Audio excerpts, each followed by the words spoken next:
everybody, welcome back to another episode of The Village Nerd. So if you haven't watched my Moment Anamorphic lens review for the Mavic 2 Pro, go ahead and click here and watch it and like and subscribe. If you have, you already know that it's awesome for video, with the caveat that you have to reinstall this thing every single time you turn the drone on and off and on. But can it be just as awesome doing drone hyperlapses? Well, that's what we're here to find out.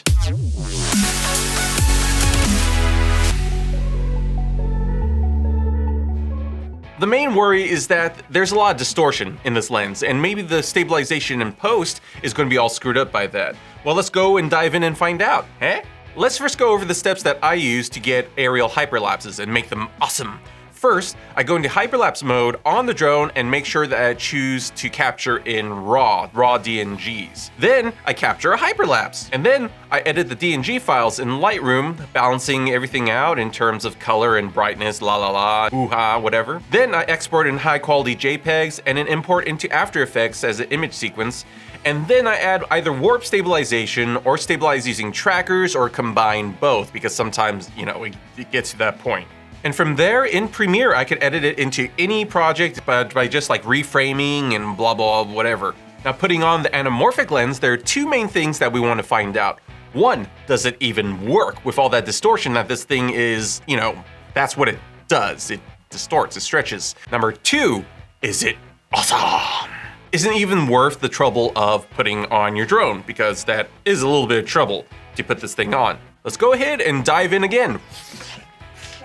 Now, when you go into hyperlapse mode and are capturing in RAW, what's cool is that it captures in 3x2 RAW files, which is a little bit closer to the 4x3 that actual anamorphic capable cameras use. Except with this lens, it is a 1.33x squeeze rather than the traditional 2x-ish squeeze. Now, step one, you cut a hole in the box. Just kidding, go up into the air and shoot a hyperlapse. Now, it's actually kind of hard to tell what is an anamorphic shot and what isn't, because without a human or a circle wherever like that, it's not obvious. So keep track of which shots were anamorphic and which weren't. Anyway, step two, I put it into Lightroom and just did basic balancing and exported as JPEGs. No distortion correction at this point. Then I put it into After Effects as usual, and there I interpret to the frame rate I want, and as well as that little bottom option in which you put it to 1.33 pixel aspect. Now, because you're starting with the 3x2 aspect ratio, when it stretches out, it's kind of like a little wider than 16:9, but not quite anamorphic, it's somewhere in between. Next step, we create a new composition from that clip, and then we add warp stabilizer and see if that works, and it works. It actually works. It was that easy. That distortion doesn't seem to kill anything. That's cool. All right, awesome. All right, let's export that QuickTime and then put it into Premiere. Now, when you put it into Premiere into a 16:9 project, you can see it's gonna need a little bit of work in order to fit in. Now, if you're mixing it in with other anamorphic footage in the same 16:9 timeline, you're gonna want to add a matte in order to crop it down to 2.40 to 1 or whatever you have it set to. Now, if you're in a 16:9 project all the way through, you're still in luck. You can simply zoom in to fill the whole frame and you're good. And you have top to bottom the full frame of view of that still image that the sensor captured, which is pretty damn awesome in my book. And voila, yes, you have your hyperlapse and it works, no problems. So to answer that question of, does it work?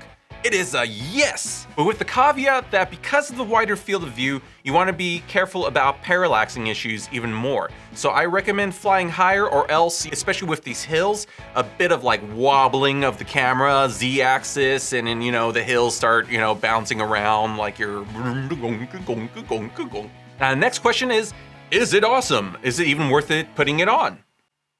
Putting what on? That's what she asked. Now, because in the end result, significantly less needs to be cropped on top and bottom, means there's a huge pro in terms of field of view increase, and also less loss of resolution from that original still image. That in itself is great. That is worth the ticket. Here's a hyperlapse without the anamorphic adapter with the exact same waypoints.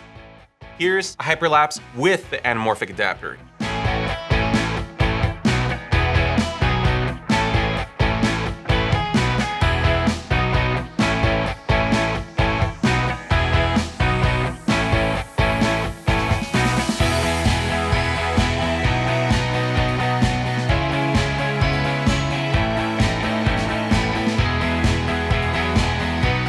You can see a world of difference there, right? So there it is. As long as you're okay with the cons that I mentioned in my previous review, this thing is amazing for your hyperlapses. So remember to like and subscribe to get more of these fun reviews. And if you want to buy this anamorphic adapter for yourself, please click on the affiliate links below in the description, because that is the only thing that supports my channel. I am supported by your love. Except if you're gonna click away, which no, don't click away. Don't click away. Seriously, don't.